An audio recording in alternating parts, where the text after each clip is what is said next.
Testing, testing. 1, 2, 1, 2. Wait, let's get the computer. I need to get the live chat open. Oh, yeah.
Okay.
Good afternoon.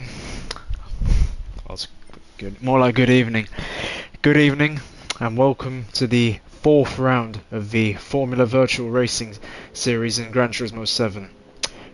Tonight we're taking a trip to Tokyo, capital city of Japan, on my bucket list to visit in real life one day. And this evening, our contestants are going to be doing their very best around the east of Tokyo, going around the Tokyo Expressway in the counterclockwise direction. What was this? Why do we choose this track? It promotes, although quite artificial, with the long straight being nearly a minute long. The racing here, often superb, but I invite you guys to have a look at me, do a quick lap guide. I'll be honest, the counterclockwise direction on Gran Turismo Sport was highly addictive to drive, but we haven't seen this pop up in the Gran Turismo World Series or the FIA Championships in a few years, so it's fun. I'm curious to see how everyone's going to do. As Mr. Aiton left. So the first poor quarter. Look, you're going to be coming in this corner at 280, 290 kilometers an hour. You want to wait. Between the 150 and 100 meter board, that's where you're going to be aiming to brake. It depends obviously what tyres you're on, etc, etc. The general rule of thumb is between 100 and 150 meters there. Now, there are multiple approaches, so you can either go in tight and keep the minimum speed high. You want to get as much of the car on the right hand side as possible, on the island where the water canisters are placed. If you hit the water canisters, you'll bog down and lose seconds. I was doing a league race here once, and someone lost the race by hitting the canisters too much. But you can go out wider, but generally it's faster to keep the minimum speed as high as possible, and then at the same time running the car out wide. Maybe sacrificing a little bit of exit speed, but really keeping that minimum speed as high as possible. Right, here's a little bit more arbitrary. You wanna... So I completely missed my braking point again, but we get off the racing line for our contestants. Sorry guys, I did warn you guys I'm doing a lap guide, but 50 meter point. Then you want to hug the inside now. It's all about racing lines here. You want to keep minimum speed as high as possible and then kiss the wall there on the left hand side. This is, I believe, flat out in these cars. But unfortunately we have a little bit of damage. Lifting off there as the barrier breaks. Then 75 meters, braking on the left.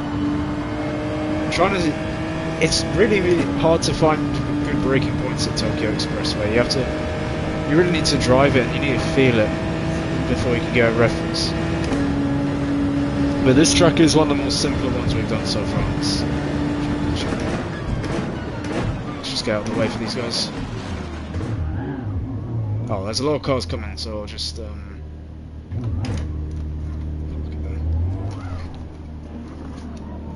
yeah, just a little bit. There's only so much we can do, but we're just get out of the way for everyone.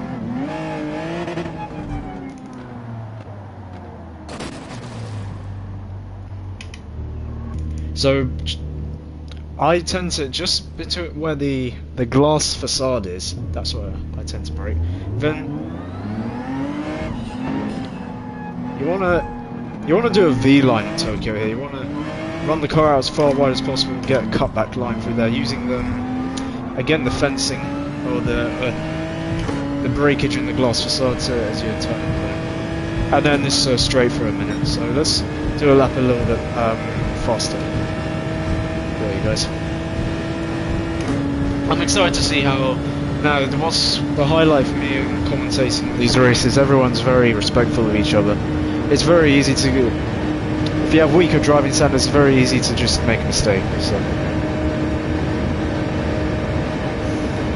there will definitely be some pack racing going on because whilst the straight is a minute long, the slipstream length is only so long. So we'll see pack racing definitely. So between 100 and 150, hugging the canisters, prioritizing running out wide, and that's not how you do it. It's we're on the medium tyres, so all contestants do quarter laps on the soft tyres. 50 meter board, hugging the inside of the wall. Then you want to go on the power a little bit earlier than I did there. Then just when the red arrows, the red chevrons emerge, that's going to be your brake and turning point. Here's a flat out in GT3 cars. Then just as the lights come on, soft tyres you'll be able to do that. Just as the lights on the fence emerge, that's where you brake. Then just up the crest of the hill, that's where you brake. Obviously on soft tyres or with more practice you'll be able to get it smoother than what I'm doing right now. It's the first time I've driven this in a long while. This is a GT Sport combo, which yeah, it's nostalgia playing that beautiful game.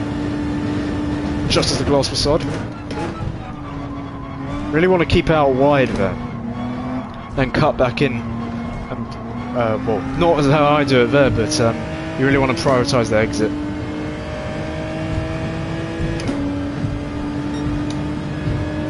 Okay, we'll park it in the pits so I just don't get out of the way there. So that's roughly a lap guide around here. I think this track is really addictive when you get into the swing of it, and it's a shame that this hasn't come up on the FIA or the Gran Turismo World Series ever on this game. Well, it has, but on the forward layout, and that was a test season. The test seasons were already 2 years ago. The time is flying very quickly. But so 25 laps around here, 10-minute qualifying. I'm very excited to see who's going to win this over the course of the race distance. I think we always say expect the unexpected, but I think Lega Maggiore we touched upon last week. That is the track where you need wise racecraft if you want to succeed. It's very easy to get engrossed in battles and lose hand over fist on time. But if we were thinking Maggiore is bad, Tokyo is dozens of times worse, because it's actually pretty easy to stay in the slipstream. You have like as we only have 10 players today, unfortunately. I don't know what happened to the others, but yeah, these are the best drivers which stayed. It looks like most of the people which couldn't make it this evening are ones which rage quit anyway. So, well, we hope they can come back soon. But yeah, it's so easy to get engrossed in a battle here, especially with a lap with a 1 minute long straight. You'll see 3, 4, 5 wide, but then if you're engrossed in the battle, then you're going to be coming 5 wide into a 290 km/h first corner, hard on the brakes, 290 km/h to 60, and then assuming you guys are still lateral by the infield section, 3, 4 wide on such high speed corners is with 200 plus km/h scraping the walls each time is yeah, you're going to lose so much time racing lateral. So I hope that they won't bump draft too much, because then it will get a little bit predictable, a little bit boring, the race. But at the same time, I think it's anyone's shot to win this race, because the manner of the circuit just, whilst it promotes phenomenal racing, if you're engrossed in it, you're finished. Oh, so maybe I should have competed just for the lols, because now we actually are down to 9, unfortunately, this evening. But this is what it is. We got the best drivers staying, so we got our friend Pierrot, Xavier Maynard, James, Rick, Nathan Marriott, the boss, well, my boss, or sous chef, Cameron Hill, Ati Timgren. First round, I'd say the Corvette's actually pretty good for, because the 6th gear on this Corvette is really phenomenal. Bonnie, the absolute Chad. V12 Vantage around here. It's going to be 20 km/h down on the main straights. You do not want to be 20 km/h down here. I know it's stating the obvious, but we'll never know how that car performs under the slipstream. And then we have the 911, solid, dependable choice. Don't discount Pierrot in the McLaren, because that McLaren's 6th gear is very long, so that means it will keep pulling whilst other cars lose capacity as going higher up in the power band. So we'll have qualifying starting imminently, and dare I say it, I barely think it's worth qualifying or barely worth commentating or barely worth qualifying on this circuit. It's almost a disadvantage starting at the front, really. You really don't want to be first on this track, because it just easily slip past you. And what's nice is that the car choice is actually very similar. This season we got 1, 2, 3, 4 Mercedes-Benz 2020s, which is not exactly the finest car in the 6th gear. In the GT World Series on Wednesday, we had Nürburgring 24 hours, and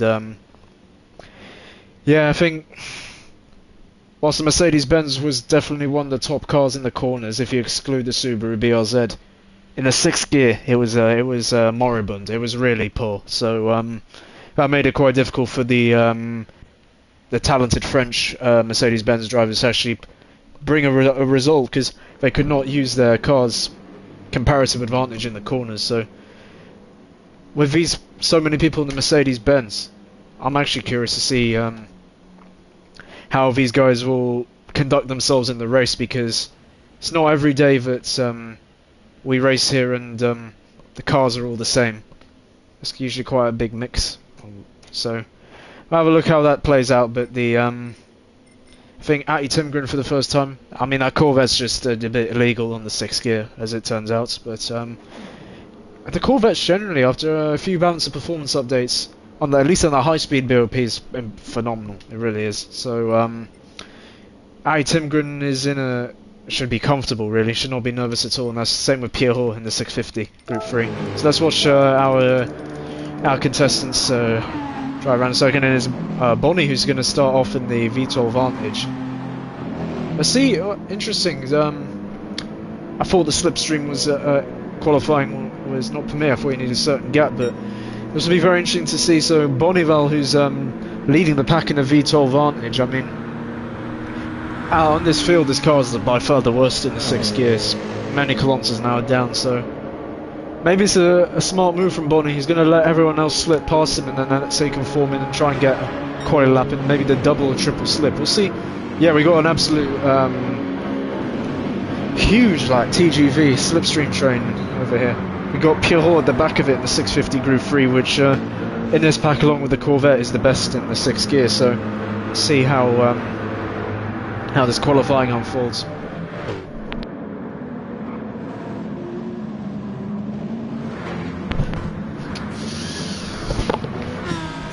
Yep, 28.1. I'm curious to see what Pierrot's first sector is, because he's taking advantage of the 6 times slip, and as Atty Timgren already pulls out, yep, that's already 3-4 times fast. Let's see if Pierrot can exploit the car in the high-speed corners, the middle section. Same with Nathan Marriott, who has the BMW M6, such an amazing car in high-speed corners, such superior downforce, and there's unfortunately the timing graphics a little bit glitched. We can't exactly follow everyone. But yeah, as James not the finest first lap, scraping the walls a little bit. Got Nathan Marriott, who is I must say, he's on a pretty good first lap at the moment. He's visibly gaining tenths and seconds on his rivals. Got a 1 minute 12.8 sector split.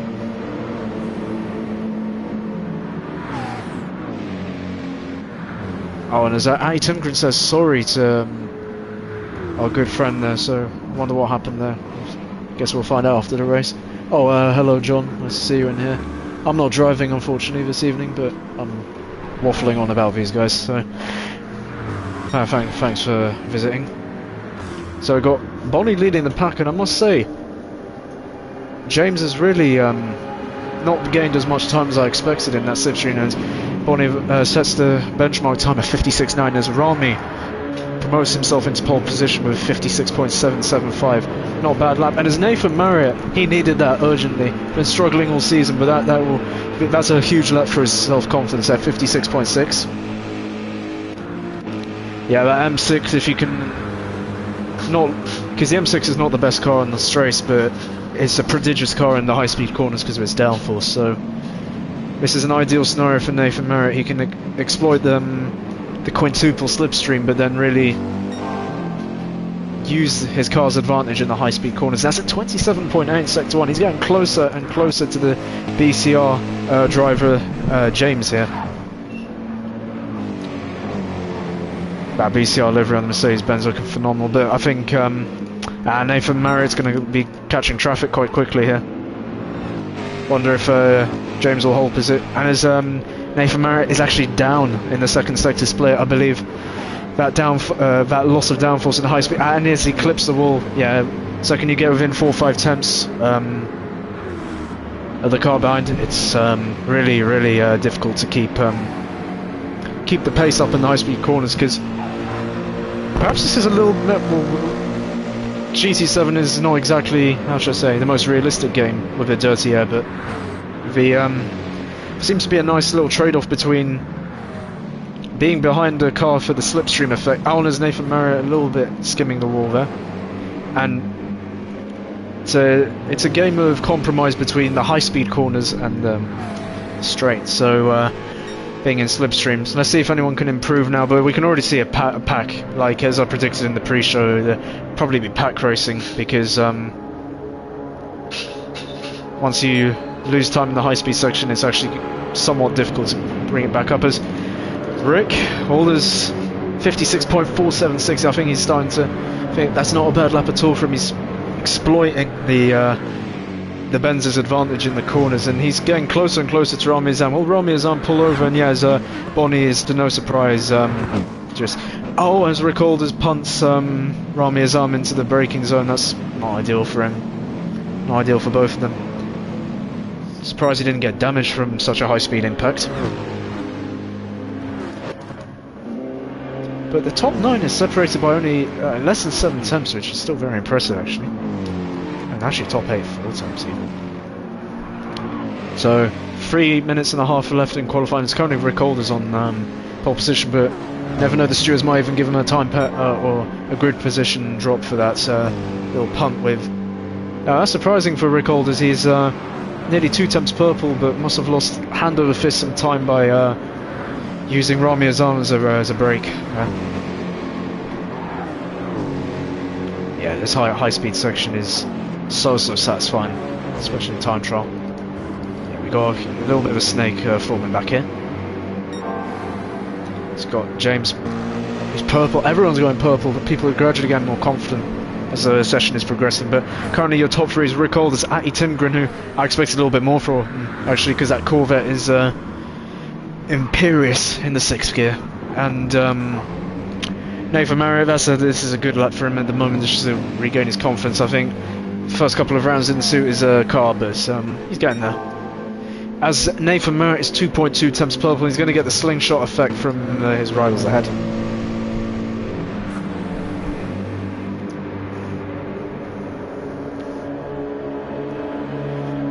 Yeah, people are flying, and that's, wow, phenomenal lap. I think that's Rick Alders basically secured on pole position. 4.6 tenths gap to Rami Azam in 2nd place. I think he hit the jackpot run there. He's got cars going 4 wide in qualifying, so it's only qualifying, lads, not the race. And Rick Alders trying to exploit his Benz's traction on the exit, and is going to get past Bonnie there, who's going to try.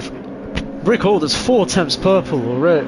Yeah, he's going to have to fall back behind Bonnie there in the Vantage, who yeah, it's a shame for him. I mean, it was in the pre-show, and as Bonnie goes wide there, he's going to have to let everyone go there. Or is he's going to hold up Rami Azam there? Not going to be happy, Bonnie, at all there. I think that's I mean, as I predicted, the V12 Vantage would be by far the slowest car here, and unfortunately Rick is Alders 4.6 tenths ahead of P2. But Bonnie, unfortunately for him, 1.1 seconds down. That's not ideal qualifying session for him. I think he just didn't position it. That's always a risk you're going to take when you lead the train. So yeah, and I think everyone here has one more lap, so see if anyone can try and get Rick Alders, who is currently imperious in this qualifying. 4.6 tenths purple in the first sector alone, but unfortunately he's now leading the train, so I wonder if he can still be purple. Really, I doubt it. As BS talk, bullshit talk, I don't know what he's doing. Visiting us, but yeah, realised we've got a race, race subs, but yeah. Surprisingly, I think Rami's, what's happened to Rami? He lost his, I believe Rami's on the Fanatec, so maybe his pedals disconnected or something. I mean, got last lap, I mean, he's, I think, obviously the Fanatec, people on Fanatec, I don't know if anyone watching is on the Fanatec DD Pro, but having a lot of problems recently with the pedals disconnecting in pilotage, so yeah, I mean, that's not a good sign for Fanatec users.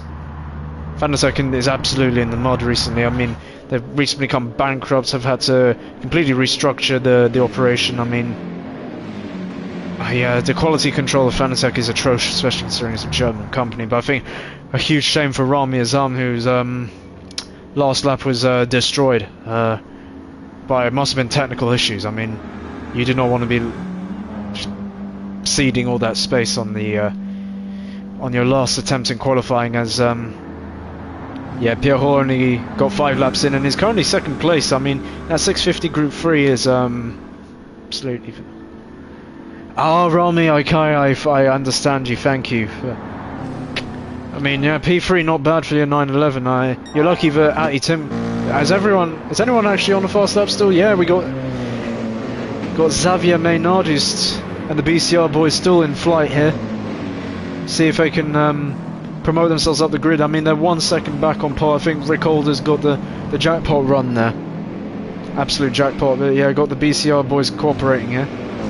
See if they can improve. I mean, got James here in P6 who's got the double slipstream effect. So let's see if he can profit off this on the last sector, which is just a pure straightaway. I love this.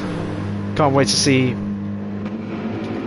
everyone fighting or scrambling in the race respectfully as well. Nathan Marriott, could he be green? As Mr. Cameron Hill, amazing lap without slipstream at the end of 155.592. Great effort by him.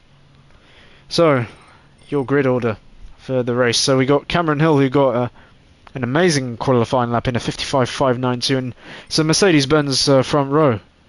Sharing the front row with him is Rick Alders, 55.7. As Rick Alders, yeah, has to apologise with Bonnie, who had a little bit of a dog's dinner of a qualifying. There. Shame for him. Then we have on the second row, we got Pierrot in the 650 Group 3. I'm expecting big things from that McLaren in the race. Watch this space. I think it's very difficult to get dropped here at this track with the slipstream effects in that minute-long straight. So it's still anyone's race in that McLaren in the slipstream in the 6th gear. Very exciting. Then we got joining him in the second row, Rami Azan, who just yeah, I think he just wants a little bit of fun this evening. Not starting from pole position, just let everyone go. Then we got Nathan Merritt, much better qualifying 5th place in the M6 sprint model. Joining him on the 3rd row alongside is James. Ali Timgren, disappointing qualifying session for him. I think he didn't get quite the slipstream jackpot he wanted. There in the Corvette starting 7th, see what he can do in the race. I'm excited to see. Then we've got Xavier Maynard sharing the 4th row with him, and then rounding out the field is Bonnie, who, what a shame for him. I mean, that V12 Vantage was a little bit of a fat joke going into this race with the 6th gear, but I think he wasn't held by the fact he decided to lead the train. So let's see what we can do from last. I mean, it's anyone's game, this race. I mean, what we were saying in the pre-show about how easy it is to go engrossed in a battle and lose seconds hand over fist. I'm curious to see what's going to happen over the course of the race distance. We've got a 50-minute race here. Let's see what people elect to start the race on. Both tyre compound is mandatory this evening. It'd be dumb to start on the soft compound tyre of how strong that slipstream is. So I wouldn't be surprised if nearly all of the contestants this evening are going to be on that medium tyre. As we got the race starting in several seconds now. So if you're watching, thank you for 6 viewers. This is above average for what we're doing. But put your predictions who you think will win. My money, I'm going to go for an unorthodox prediction. I'm going with Pierrot because of that McLaren's 6th gear. So here we are. Good start, false start check. See who can get a good start. I mean, we have Cameron Hill start on the front row before, but unfortunately flops it at the start. Got 3 lights, 4 lights, 5 lights. And it's go, go, go for the Tokyo Expressway Grand Prix. It's a pretty good start from Cameron Hill, who is on the soft compound tyre, getting that extra couple foot off the start. That Mercedes-Benz is absolutely imperious off the line with that traction. So Mercedes-Benz 1-2 at the moment, comfortably ahead of Pierrot. Then we got a 5-wide pack here. I don't know who's joining there, but we got a 5-wide battle going into the first corner. Who's going to be last in the lane breakers? It's 3 wide going into the first corner, and Pierrot holds the inside. Got Xavier Maynard trying to sniff a move around the outside, use that traction of the Benz, but no, Pierrot. I mean, that 650 is not great off the start, but he's done an excellent job to keep it there. We got Nathan Marriott and Ali Timgren trying to make up positions after an underwhelming qualifying. Can he sling it around the outside here? Phenomenal move from Ali Timgren, who's going to get the inside for the next corner. Outside and inside, I love to see it. We got Rami, who's had a disastrous start, got swallowed up by the pack there, lost a few positions in that 911, which I've been told has not been the finest off the standing start, but yeah, Rami Azam's got work to do, but we know Rami is a resilient driver. He will really, as he goes wide a little bit there, Xavier Maynard, who I must say didn't have the finest couple of corners, has gone from the front to the back of a slipstream train, but we've already got pack racing emerging, like, so let's see if it will bump draft each other. But the moment we've got Rick Holders, who's actually managed to slip straight past Cameron Hill, so probably a little bit of a mistake from Cameron there, but Rick Holders already 1.1 on the same compound. Everyone's starting on the soft compound tyre. Shocking, really shocking. Well, I don't know if that was like a clause in the rules or something, but yeah, it's just going to be a long TGV train, just Shinkansen down this straight, 270 kilometers an hour. Let's see if these guys can hit 300 in this race, really. Yeah.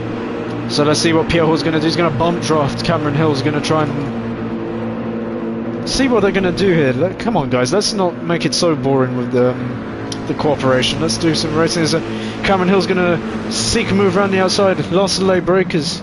First corner 290, but huge contact at the back there. But got Ati Timgren trying to make up positions, trying to position his car as best as possible. But yeah, Cameron Hill not quite able to get the slipstream effect on Rick Holders there. Top three at the moment is Rick, Cameron Hill and Pierre Hall. Ati Timgren, who had a little bit of a disappointing qualifying performance, and as Pierre Hall hits the wall, disaster from Ati Timgren will be his prey. Damn, what am I saying? But you know what I mean. It will take no seconds. It will take prey of Pierre Hall there. Pierre Hall's had a little bit of a challenging start to the race there from losing a couple of positions.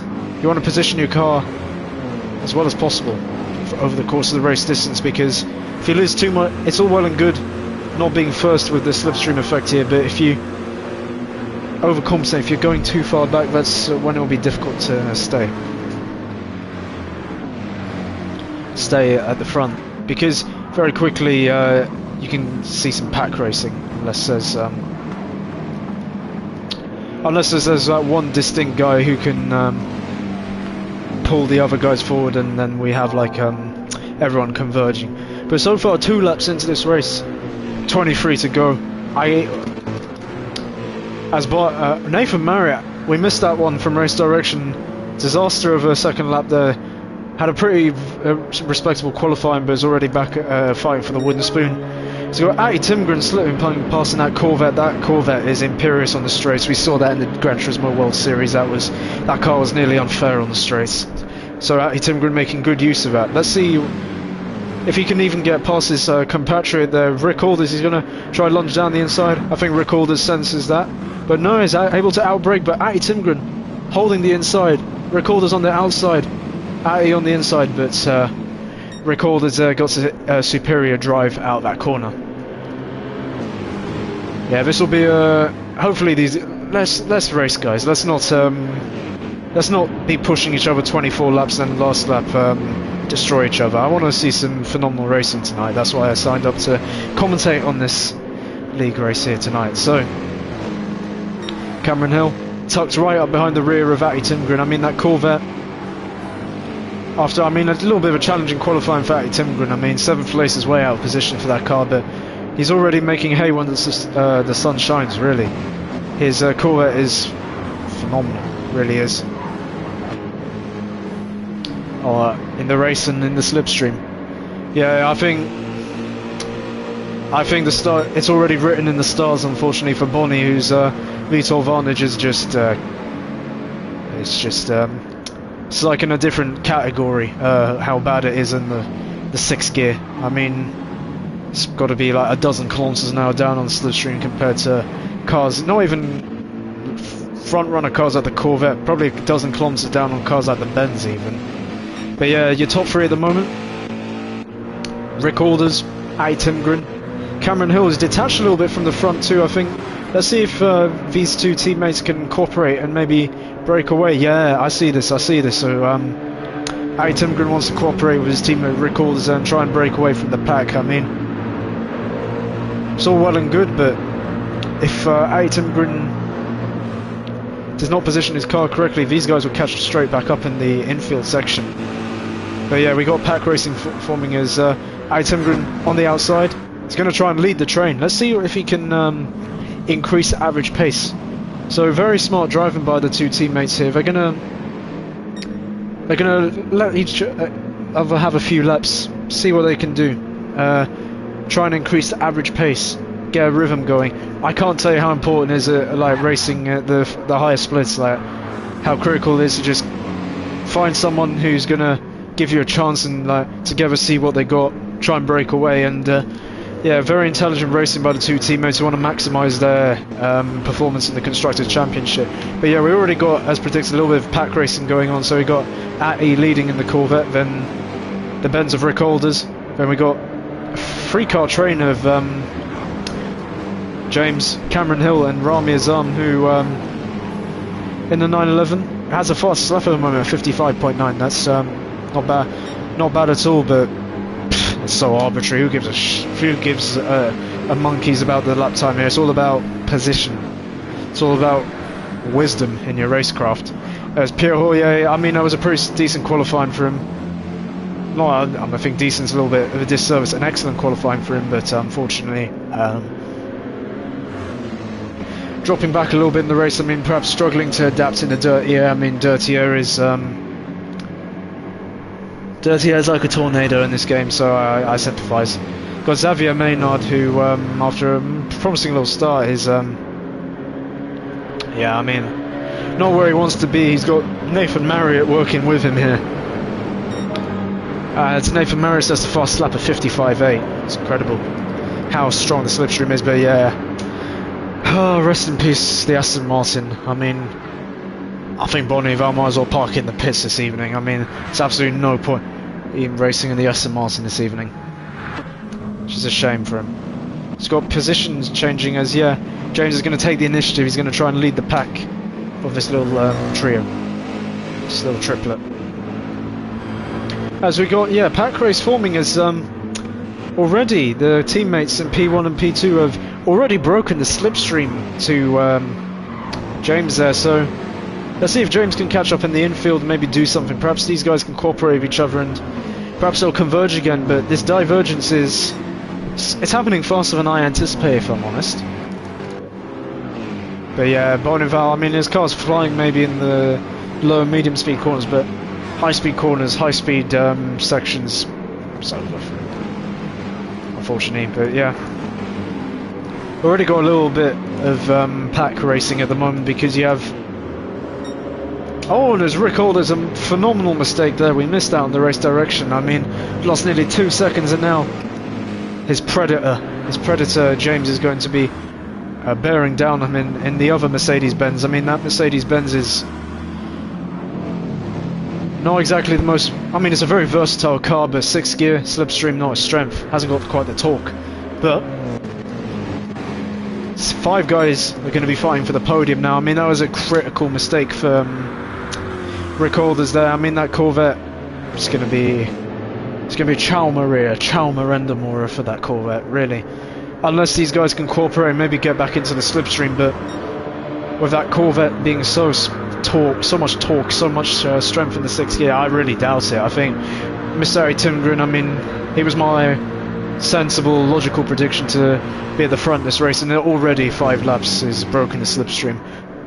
These guys are catching up on the straights, but in the corners, that dirty air being a tornado is going to be difficult. As yeah, they're cooperating as Pierrot lunges down the inside of Cameron Hill there. Big move for Pierrot to get back into where he belongs after strong qualifying, but has had a couple challenging laps to just adapt in the race distance here. Meanwhile, in the lower midfield positions, got Rami Azam, who's still in the slipstream. Anything can happen. We know Rami Azam is he's a wily old fox. I mean, there's a little bit of lag there. He's a wily old fox. He can really uses phenomenal wisdom to... maybe, I doubt I think this is on purpose. I think he's honestly saving tyres. He's lifting off 200-300 meters before the corners just to keep the tyres cold. he's thinking about the end game here. But yeah, the top 6 are only separated by 3 seconds. I mean, that's still pretty impressive here. But yeah, I think the cooperation from the Mercedes-Benz triplet has really paid off. I mean, you will be found out very quickly at the circuit. So yeah, whilst Ati Timgren has that 1.1 second buffer, I wouldn't be surprised by lap play time. They're going to be on. Well, no, they are on him like a stabbed rat, and they'll be swarming him like a pair of bees. So let's see what they're able to do in the next couple of laps. I mean, don't go anywhere, chat. This is going to be a very exhilarating race from start to finish. Everyone's going to be hustling each other here. As Bonnie, I mean, he's doing a respectable job. I mean, he's only 4.5 seconds, and he has that advantage. He's already topping out at 290 kilometers an hour. Other cars can do 300 plus, but I think he's finally found a teammate or like a duo to just cooperate with, push that average pace forward. So yeah, at the moment it's just cooperation. Cooperation is king here. We want to be wise here. Obviously, it'd be nice to watch everyone do lateral racing, but totally understandable to just. It's just wise to cooperate with each other. It really is. I can't tell you how infuriating it is in a GT World Series or FIA race to have that one person in, like, especially when it's a slipstream combination, to have that one person who just wants to fight and not cooperate, and then you just lose the pack. It's just, then it's impossible to get that lead.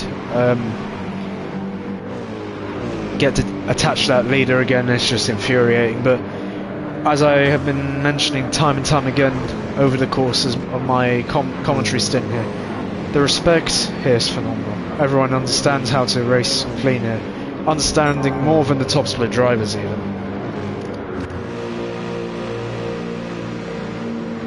So you got, yeah, I mean, this will be a nice little battle between Bonnie and Nathan Marriott. I mean, Nathan Marriott had a howler, a Horlicks of lap 5, really, 58 seconds, whilst other guys doing 55s. I mean, Ati Timgren is purple even at the moment. I mean, I doubt he will be at the end of the lap because of the straightaway, but absolutely, I mean, this is excellent pace from Ati Timgren, who is using the Corvette advantage in the high-speed sections to really keep that buffer between them. I mean, as yeah, Rick Holder's 1.5, I mean, he's out of the slipstream range. That Corvette's just going to fly away on the straights now.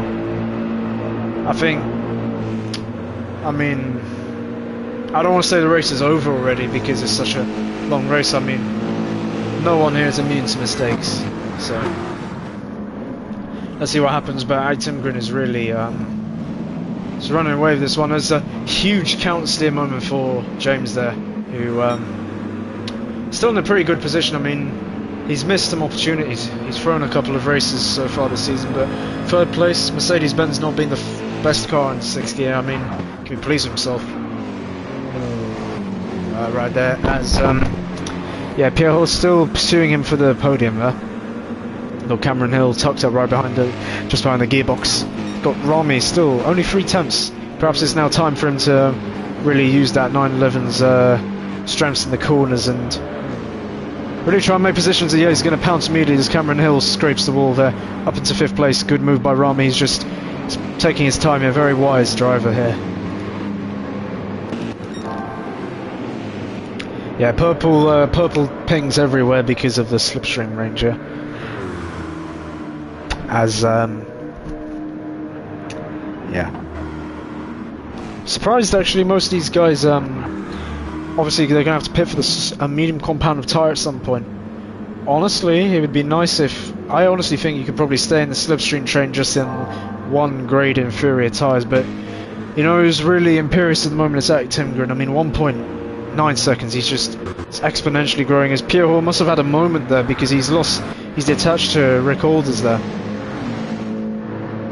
As James there, it's going to be bomb dropped. I mean, Rami's bomb dropped now. This is just pack racing. It's a shame that the field is everyone's diverged already. But yeah, I mean, it's still a long race. All penalties are on. Anything can happen. Yeah, a penalty is a disaster. 1.5 seconds, and as Rami Azam is gonna prey on. Oh, he's gonna take two in one corner there. Phenomenal move by Rami Azam. He's taking no prisoners this evening, as he's already gone from 5th to 3rd in just a couple of seconds. There. He's really using the Porsche's advantage in the slow speed corners. As Rami, he senses blood this evening. I smell it. I think Timgren might be an echelon too far. I mean, that Corvette's a bit too much in the high speed. I hope they nerf it. Rami, it's going to be a fight for 2nd place, I think, with him. After a pretty midfield qualifying, he's going to be able to push back up there. Let's hope. Yeah. That Corvette's flying. I mean,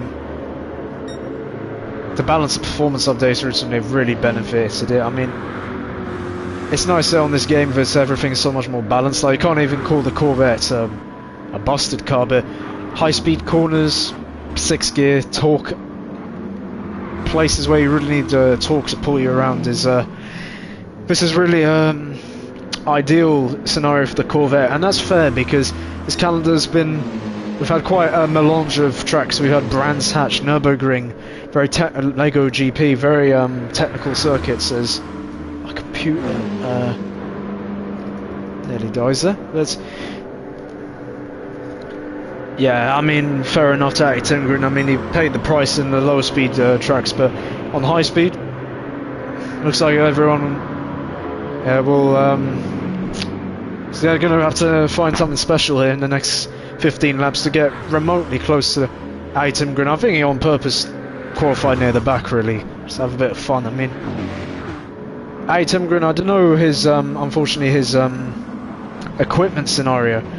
That Corvette is not exactly the worst car on front tyres. Yeah, he was degrading them like me after a day of studying. Literally, so degraded those front tyres so hard in the more technical circuits. But of course, this circuit's very high speed, lots of traction zones. That Corvette, although maybe struggling a little bit on the front tyres, no such issues this evening. Absolutely, this is a match made in heaven for Timgren. I mean. And good on him. I mean, he was phenomenal at Nürburgring GP. Brands Hatch, very disappointing, his elementary mistake, and that was unfortunately couldn't quite exploit the Corvette in Majori GP. But here, I mean, he's putting everyone on fraud watch this evening, because to break the slipstream in like 6 laps to the rest is a statement. It really is.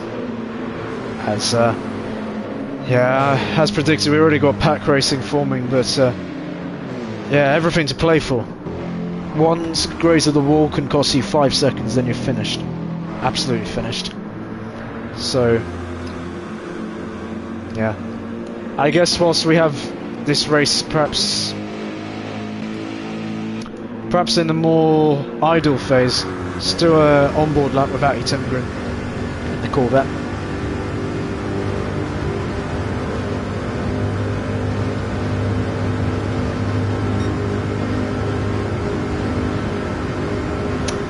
So yeah, flat out, hard on the throttle as Timgren ducks under the tunnel and goes uphill 275 kilometers an hour. He's going to be sighting for his first braking point at around 125 meters, hard on the brakes, 280 to 60 kilometers as he takes perhaps a wider line in, but he's prioritizing on that exit. That Corvette very strong on the traction zones, has got a little bit of counter steer on the exit there, not ideal for him, but as that 6.2 V8 thunders up the ramp into the next high-speed corner, braking 50 meters, throwing the car and chucking it in right, then keeping it as far to right as possible, really prioritizing the exit there, 109 kilometers an hour, flirting with the barriers, as Rami manages to promote himself ahead of Rick Alders as we commentate there.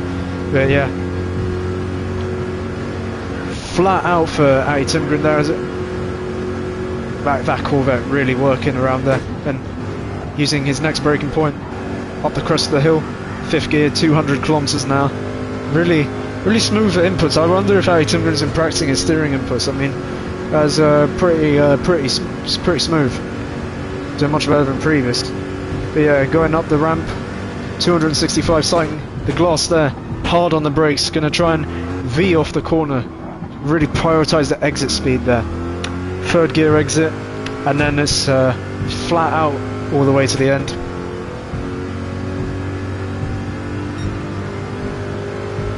As he's 2.7 temps down in his personal best, but as the tyres degrade, he's obviously in a league of his own this evening, so I guess the tyre wear's not cooperating with him anymore. Tyre wear can actually improve the pace, as he's set to 56.3. That's a phenomenal effort. As Rami, who's managed to slip past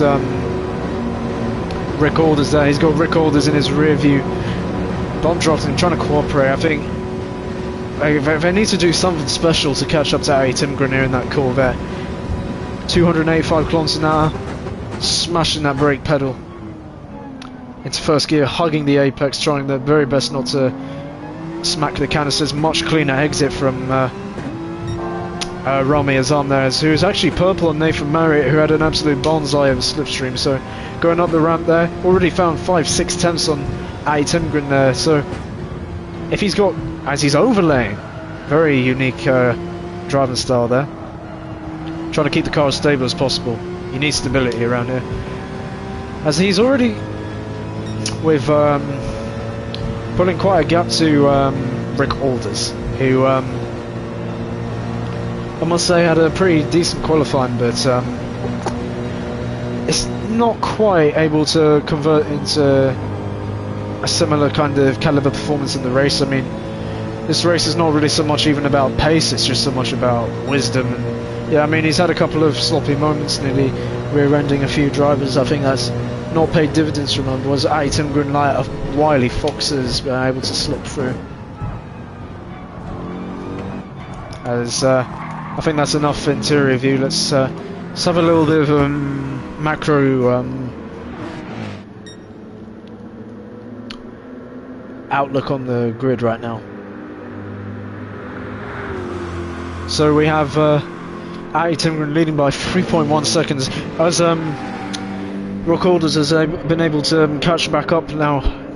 Thoughts how long, I mean how much they're going to be able to push down the straight. I'm saying 5-6 temps a lap, just on the straight alone, just by cooperating with each other, as Pierre was struggling to stay with them. I think that McLaren, I mean, it's a very strong car in 6th gear. I think Pierrot, after a very good qualifying session, I think the race pace is something he needs to work on now. As yeah, 4 seconds, still respectable. It's a 24-minute race, still respectable. Got a Mercedes-Benz Duo, the BCR boys, Patina boys. Got James and Xavier Maynard literally glued together. These guys are so similar on pace, representing Mercedes-Benz for this season. Got Bonnie has done an okay job actually. Yeah, that Aston Martin's very bad on front tyre wear, but front tyre wear not seeming to be an issue around this circuit at all, as the rear axis is much more worn. As Cameron Hill. What a shame. I mean, he had a good start to race, but it's always the same, unfortunately, with Cameron Hill. He's able to put in a pretty prime centre qualifying lap in, but then it's just receding in the race. So that's something to work on. I mean, the Mercedes-Benz is far from the best on the high-speed sections. Yeah, as Nathan Marriott, I mean, again, disaster. I mean, had a pretty strong qualifying. I mean, positioned his car well, he exploited the comparative advantage, but has already dropped off the back of these guys. I think, fortunately, the consistency over the race distance is not something which is playing to his strengths at the moment. I hope he can improve on this in the future rounds, really, because there will come a point when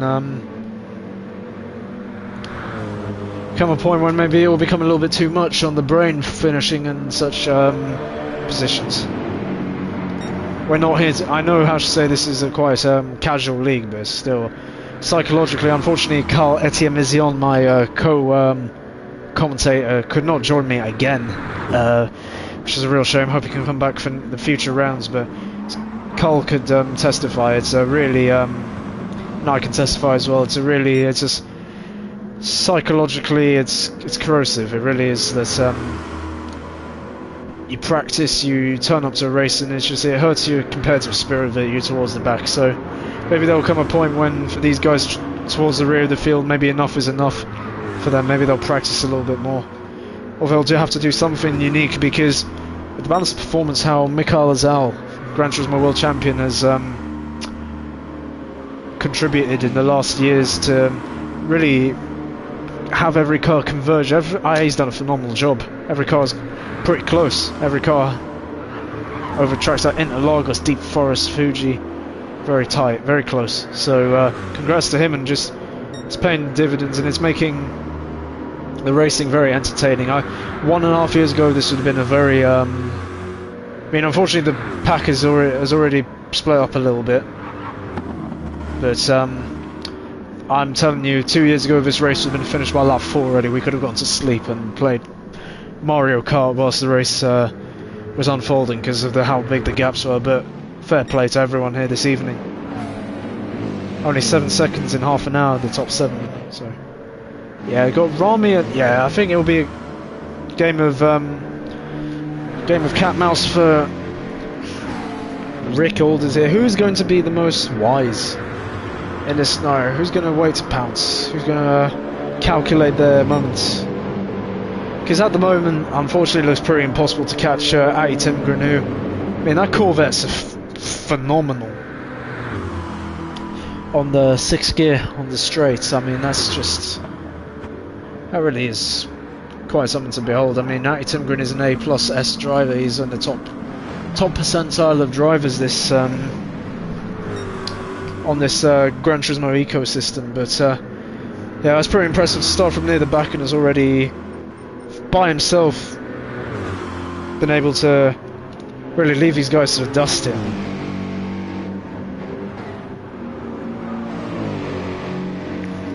So my driver there would definitely go to Ati Timgren at the moment. Got 10 laps left, and see what happens. But yeah, whilst it was pretty predictable that pack racing would emerge nonetheless on such a circuit, still very very tight. I mean, top 8 seconds over 30 minutes. You cannot say that about every league race out there. Not bad at all. Especially also if we flick back, half the drivers here don't even have an A+ rating, but they could definitely achieve that if they were applying themselves. I mean, what I really respect about the league I'm commentating on, I feel like in the Gran Turismo World Series, especially in the top, the highest place, desperation just controls everyone. They're just, it really clouds their ability to drive in a manner which is respectful and aesthetically pleasing. Like, everyone here is, how should I say, perhaps not the most talented on the game, but that's no problem. What I want to see and what you want to see is phenomenal racing, and everyone is respectful, and I really appreciate watching this. Maybe some guys can take notice of who I race with. Yeah, Cameron Hill, as we said, yeah, just it's receding as the race proceeds. I think just it's a shame for him, real shame.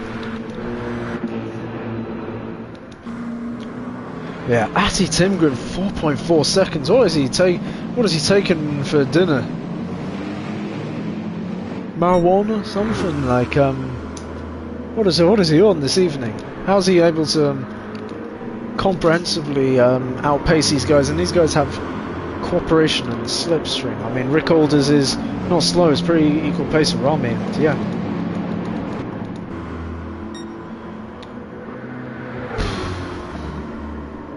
Damn, let's see when these guys elect to pit. I mean, as we always mention, the soft tyres lava.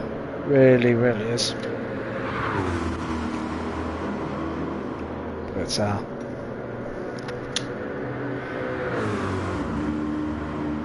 the soft tyre is lava, but also a fresh tyre which is a one level or one echelon down is really lava as well. Everything is lava at this point, because you really want to avoid tyre wear. Like on this game, people are practicing thousands of hours a year on this game just to, and most of it's just tyre wear practice, how they can preserve the tyres longer over stint and maintain those consistent lap times.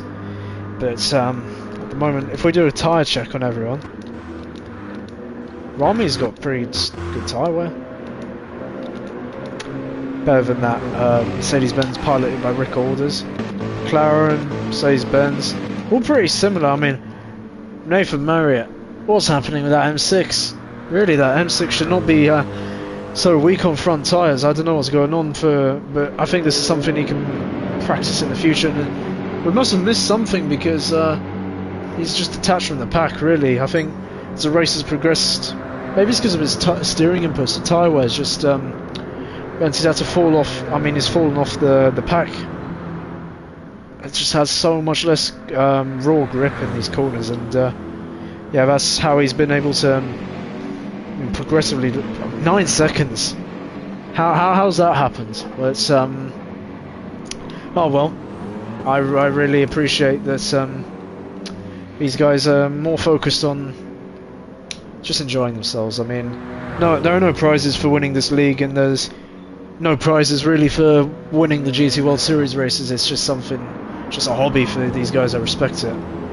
Some people apply less, some people apply more hours to it. But yeah, I'm really surprised how the BMWs degraded over the race. But this is in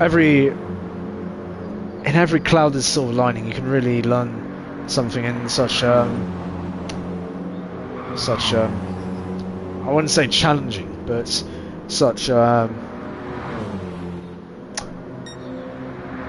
some, how should I say, sometimes there's a harsh reality check in life. Sometimes, I mean, I've been living in quite a harsh reality check. I don't have the hours, or I don't have the capacity to stay with the real best in top splits on this game. But it's a harsh reality check, and hopefully for Nathan Marriott this is a harsh reality check that something needs to change if he wants to score more points, because that M6 should not be really impacting him, as Cameron Hill sustained damage, so probably smacked the wall in the wrong place there.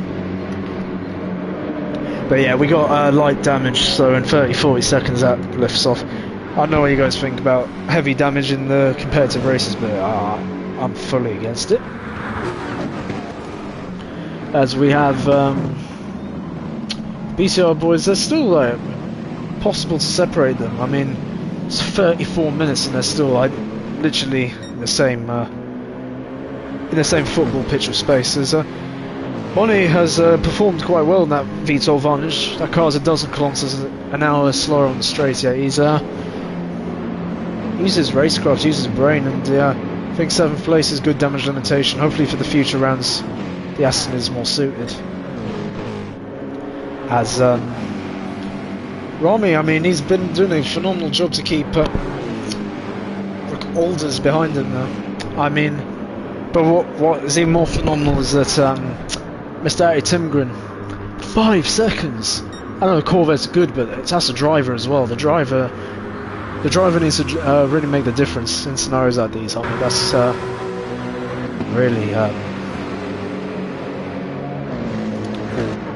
really good on him. I appreciate it. I see in the Discord, I don't read Discord that much anymore, but I see that Atty Timgren's scoring a nice 280 points in GT World Series. It's really helping him, I think, in this kind of scenarios.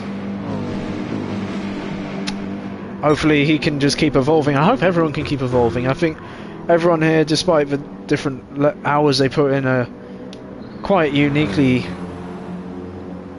despite being so unique in their driving styles, are quite similarly matched actually. I think a few attempts over qualifying laps pretty impressive, given that this is such a casual league this evening. But we commentate, but I have the pleasure on commentating on every Friday. I mean, I took this role just because I don't want to say no to my friend Carl, but I must say I'm really enjoying the commentary. I think everyone's driving really exemplar driving in this league. I think if you want to sign up for next season, please do, because really this is a pleasure to commentate on, and I think you'll have a really enjoyable. You'll really enjoy your time in this league. Fair play to them. As Rick Alders is going to pounce now. I mean, he must make hay whilst the sun shines. Maybe see the tyre different. Yeah, Rami Azam's rear tyres melting. Really really melting there, unfortunately. So yeah, let's see what it's going to be a very good race for the silver medal here. See, when will these guys pounce? We're expecting pit stops soon. I mean, the rear tyres are melting, really. Is huge mistake from Rami there. Is Pierrot's going to pounce? Yeah, look at that, McLaren's rear tyres. I mean,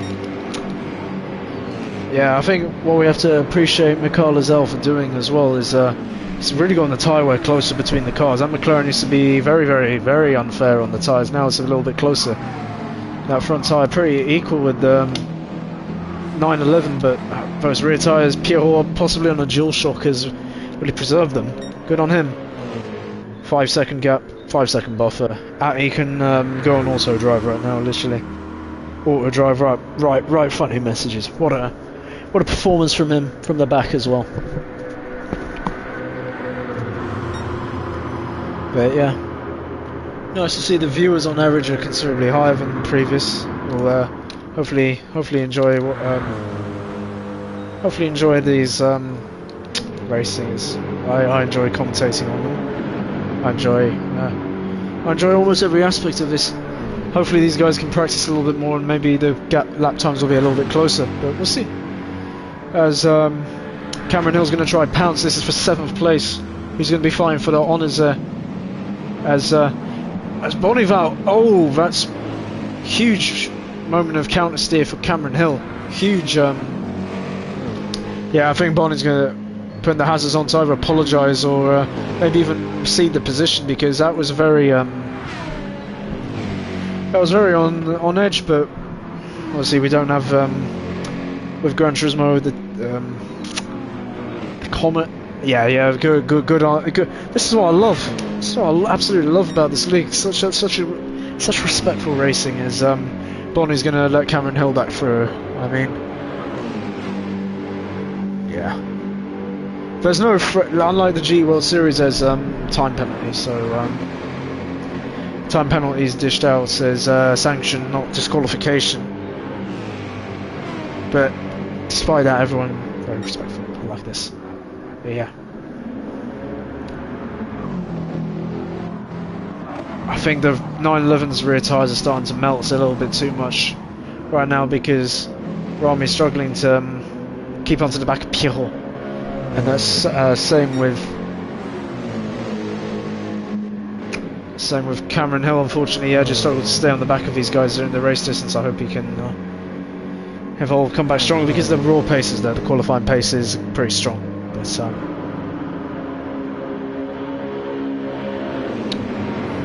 pretty tight race nonetheless. Obviously, disintegrating into some packs, but it's good. Nonetheless, as yeah, Rami's arms being absolutely swamped. That's the first angry message I've seen in my time here. Bonnie saying that they should have worked together, for fuck's sake. Which, yeah, I mean, I can understand how frustrating it is. Really, when you want to cooperate, you want to focus on the end game. Fortunately, racing's racing, and it doesn't quite work out like that. But yeah, unfortunately for Rami as well, after a pretty strong middle part of the race, I mean, very consistent, very wise. Unfortunately, the 911's rear tyres are being burnt to a crisp. Look at that, Benz just got about rear tyres at this stage. As Pierrot, we missed that on the camera. Pierrot has, as he smacks the wall there, that's going to allow Rick Holders to pounce on him there. Rick Holders is going to have the overspeed, and yeah. Now this is not too bad for Pierrot, because now he can probably get back on the slipstream, but yeah, one little mistake or one little wall tap at Tokyo counterclockwise, Tokyo Expressway, is really detrimental to the overall time there. The mini lost a second there. It's still a very condensed pack, very tight for second place. But yeah, Rami's rear tyres 911 starting to cook themselves a little bit. See if Xavier Maynard can pounce, and we're expecting pit stops soon. I mean, yeah, the medium tyres lava, but these guys are running into the rim. Comes a point where perhaps a little bit too much. But yeah, Pierre's he's gonna try pounce around the outside. 209 kilometers now. Is he gonna smash the brakes? He's gonna try sling it around the outside. But now Rick Alders. Absolutely excellent defences. Oh my goodness, Pierre. No, what a shame for Pierre. Got tagged round by the Mercedes-Benz. James there, and oh, what could have been second place? Could have been an amazing points haul for Pierre. Got just tagged there. I'm pretty sure the stewards are not going to be very happy about that one. Yeah, what a shame. What a shame. He's detached back from the second place battle there. Oh, what a shame, what a shame. And that robbed us a little bit of a race there because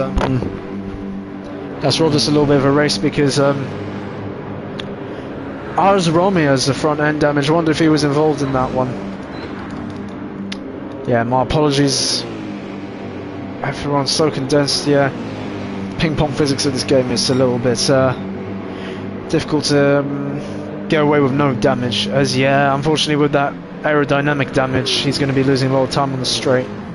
There's Xavier Maynard, who so challenging mid part of the races, been very patient and has paid dividends for him because he's looking on the podium as yeah, Rick Alders is whilst the carnage has ensued behind, he's allowed that to run away. So I think the order was still anyone's game for the podium, but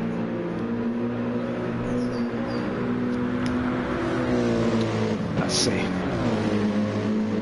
As we have only 3 laps remaining for Ayrton Green, who's been imperious. Impressive performance from him. 2 laps. Yeah, Bonnie, I mean, it's a shame for him. I mean, he hasn't had the finest results recently. I think it's people have unique ways of venting their emotion. I personally like to keep it a little bit more to myself, or kind of not display the emotion too much, as that allows bullies to prey on you. But everyone's respectful of each other here. I can understand Bonnie's frustration. I mean, he's still done a pretty respectable job in the Aston Martin, but who I feel really sympathy for is Pure. I mean, that wasn't his fault. He was on for course for a nice second place, but got tattered ground a little bit there. Real shame for him. But yeah. Wonder if Rami's tyres will flat in the next couple of laps, because we see a little bit of wall smacking.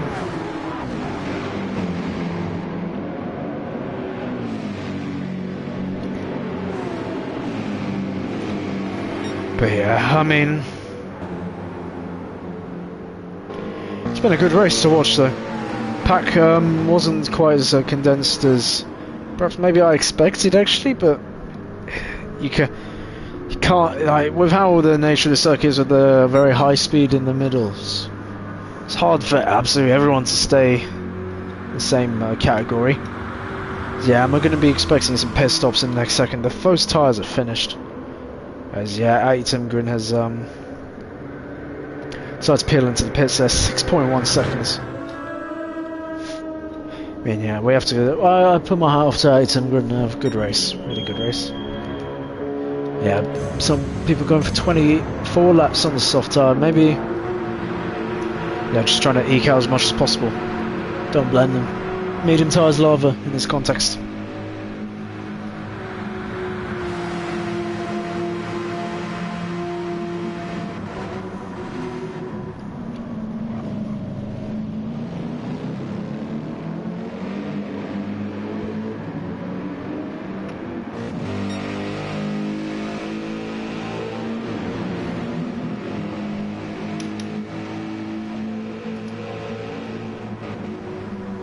But yeah, looks like the order of the grid is, or order of the final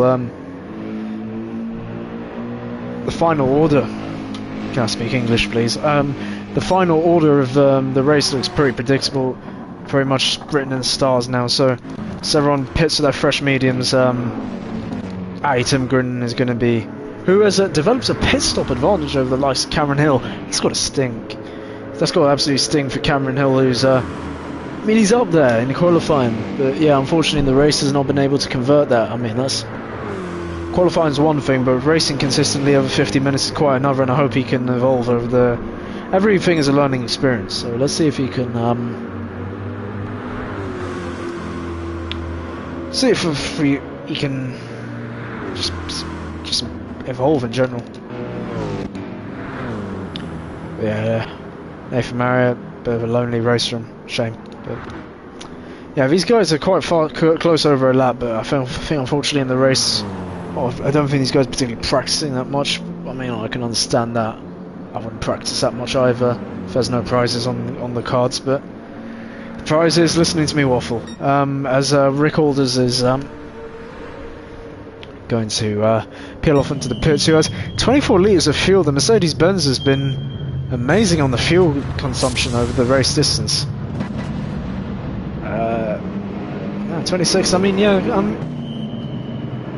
I think it also depends a lot on how the guys what approach they take in the corners. They're lifting and coasting. They don't want to maybe save tyres, but also save a lot of fuel.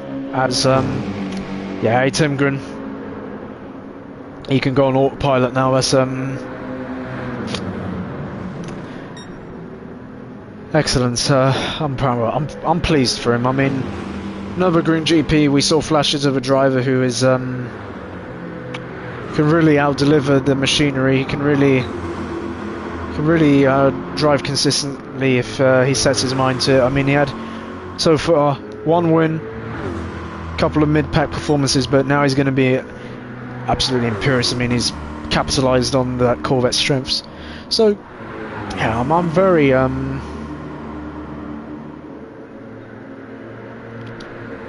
very proud of him, because I'm proud of everyone in this lobby for just racing well. Like I enjoy it. It doesn't matter so much what the pace is, what the lap times are. We're here to race. They are the motorsport's an art. Racing laterals an art, and everyone respects each other. I mean, I've had a couple of little bit dodgy moves, but those are anomalies. Everyone has driven really respectfully of each other. But yeah, as everyone is now on the last stretch of the highway, Tim Grin is going to be celebrating. He's going to be really proud of that one. He had a rough qualifying, but in the race performed. My hat's off to him as he wins the Tokyo Grand Prix. And 8 seconds behind, he's got Rick Alders, who another second place, consistently racking up. He's got a photo finish with the podium. It's going to be Rami versus James. Rami just pips James to the podium there. Big points for Porsche there. And Xavier Maynard 5th. Pierrot, what a shame for him. And Bonival 7th, not bad. Aston Martin. Cameron Hill, what a shame for him. And Nathan Marriott rounds out our grid. So yeah, well done, guys. Special congratulations to Tim Grin, 7th to 1st. I mean, I don't expect anything less than a Corvette, but he's really capitalised on. Yeah, as Cameron Hill's incensed, I don't blame him. That was a tough race for him in the office. Had a few tough races, but such experiences we evolve from. There's a learning experience in everything. As I can now present to you the final order. So, winning the race on a 49-minute and 1 second finish time with a fastest lap of a 56.0. It's Mr. Tim Grin, 7th to 1st. Maximum points, phenomenal effort. I think he's really this is the round where the Corvette was really a good choice for this Manufacturers' Cup season, and yeah, congrats to him. 1-2 for his little team with Rick Alders, capitalising on that Mercedes-Benz strengths. Then rounding out the podium is Rami Azam, who in the middle was really consistent, really wise, really good driving all round, and he just pipped James to the podium there, who had a little bit of a better performance recently, so he can keep this positive momentum up. And Xavier Maynard 5th. Pierrot, what a shame for him. In my opinion, he had a pretty easy second place there, but he'll come back stronger.